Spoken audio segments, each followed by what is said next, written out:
जननायक जनता party के supremo व पूर्व सांसद डॉक्टर अजय सिंह चौटाला का परिवार को एकजुट होने को लेकर दर्द सामने आया। अजय सिंह ने एक बार फिर स्पष्ट किया कि हम पार्टी से निकाले तो उस समय भी कहां थे, ऐसे हालात पैदा कर देंगे। बड़े चौटाला साहब को एकजुट करना ही पड़ेगा। अभी भी वो अपने बयान पर कायम है। बड़े चौटाला साहब ही परिवार को लेकर पुनर्विचार करेंगे तो एक होने को तैयार है। अगर इनेलो के दौरान परिवार दो फाड़ नहीं बनता तो 5 साल राज करते और काफी मजबूत होते। दरअसल जेजेपी सुप्रीमो अजय सिंह चौटाला बुधवार को दादरी में लोकसभा चुनावों को लेकर जनसंपर्क अभियान के दौरान पहुंचे थे। इस दौरान उन्होंने कार्यकर्ताओं व सभाओं में पार्टी प्रत्याशियों के लिए प्रचार किया। वहीं चुनाव में फील्ड में उतरते हुए मेहनत करने का आह्वान किया। अजय सिंह ने इस दौरान मीडिया से खुलकर बातचीत की।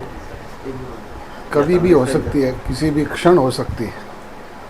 हो सकता है आज शाम को ही हो जाए, नहीं तो कल परसों में कर दें। क्योंकि कांग्रेस के लिए भी लेट है तो कहीं ना कहीं डर लगता है जेजेपी से भी तो। हमें तो किसी का डर नहीं। हमने तो अपनी 5 पहले घोषित कर दी। 5 बता रहा हूँ कि आज भी कर सकते हैं, कल भी कर सकते हैं। कांग्रेस को डर लगता होगा शायद जेजेपी। जिस राजनीतिक दल ने 10 साल में अपना संगठन खड़ा नहीं किया, 3 अध्यक्ष बदल गए, 5 प्रभारी बदल गए, रोजाना आपके मीडिया के जरिए सुनते हैं कि आज 15 दिन में लिस्ट आएगी, महीने में आएगी, 20 दिन में आएगी। इसी तरह की हालत इनकी कांग्रेस की टिकट बंटवारे को लेकर के है। फिलहाल जो 5 सीटें आपने घोषित की हैं उसमें लगता है कि आप मजबूत स्थिति में खड़े हैं। निश्चित तौर पे और सभी जगह हमारे प्रत्याशी मैदान में काम कर रहे हैं। मुख्यमंत्री नायब सिंह सैनी और पूर्व मुख्यमंत्री मनोहर लाल जी ये कहते हैं कि शिकायत मिलने पर दुष्यंत के खिलाफ रजिस्ट्री और शराब घोटाले में कार्रवाई की जाएगी, तो क्या कहेंगे? करे, कौन रोकता है? उसी सरकार का हिस्सा दुष्यंत चौटाला थे जिसके मनोहर लाल जी अध्यक्ष थे, प्रधान थे। तो रोका किसने है? कभी भी करो जांच। तो अब पिछली बार दादरी आए उस समय आपने ये कहा था कि इनेलो और जेजेपी एक हो सकती है, लेकिन अभय जी तो मना कर रहे हैं। वो ये कह रहे हैं भैया, मैंने कभी नहीं कहा इनेलो और जेजेपी एक हो सकती है। मैंने ये कहा भी ये काम चौटाला साहब का है।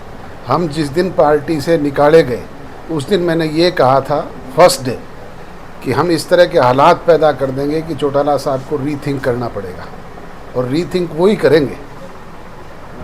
ये उनका काम है। कब तक पास है? मुझे क्या पता, वो उनका काम है, उनसे पूछो।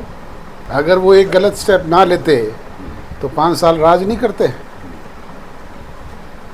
इस लोकसभा में किसी से गठबंधन का इंतजार कर रहे हैं या फिर आगामी विधानसभा में भी हो सकता है अपनी पार्टी का?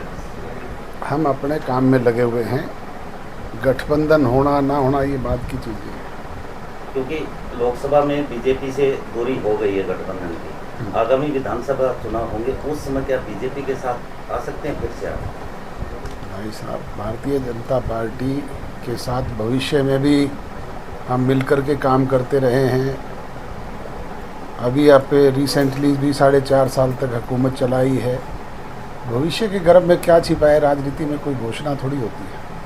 बीजेपी के साथ भी आ सकते हैं विधानसभा में? मैंने कहा ना कि ये मैं भविष्य की आज घोषणा नहीं कर सकता। ये तो हालात पे डिपेंड करता है। जेजेपी के कुछ पदाधिकारी लगातार पार्टी छोड़ रहे हैं, आरोप लगा रहे हैं तो कि जेजेपी बिल्कुल खत्म हो गया, क्या कहेंगे सर? छोड़ने वाले लोग इस तरह की बात कह करके ही छोड़ते हैं कि हमारा दम घुट रहा था, ये ख़त्म होने जा रहे हैं, ये होना जा रहा है। ये तो एक प्रक्रिया है, हर चुनाव के दौरान सभी राजनीतिक दलों में होती है। बहुत सारे लोग आज भाजपा छोड़ के दूसरे राजनीतिक दलों में जा रहे हैं, कांग्रेस छोड़ के बीजेपी में जा रहे हैं, हमारे यहाँ पे भी आ रहे हैं। ये तो एक सिलसिला है, चलता रहता है। हिसाब में तो इस बार चौटाला परिवार 3 एक साथ मैदान में है। पहले भी लड़ते रहे हम, कोई नई चीज़ नहीं है ये। जो रणजीत सिंह चौटाला साहब लड़े, रणजीत सिंह और अभय सिंह लड़े, मैं और रवि लड़े, नैना चौटाला और केवी सिंह लड़े। तो ये तो परिवार का थोड़ा ही है। इस बार कैसा परिणाम रहेगा? परिणाम जनता जनार्दन के हाथ में है, हमारे हाथ में नहीं। हमारा काम है काम करना, लोगों से रिक्वेस्ट करना। बीजेपी और जेजेपी के कुछ नेताओं काले झंडे भी दिखाए कई जगह, तो ऐसे कौन से लोग हैं, क्या कहेंगे?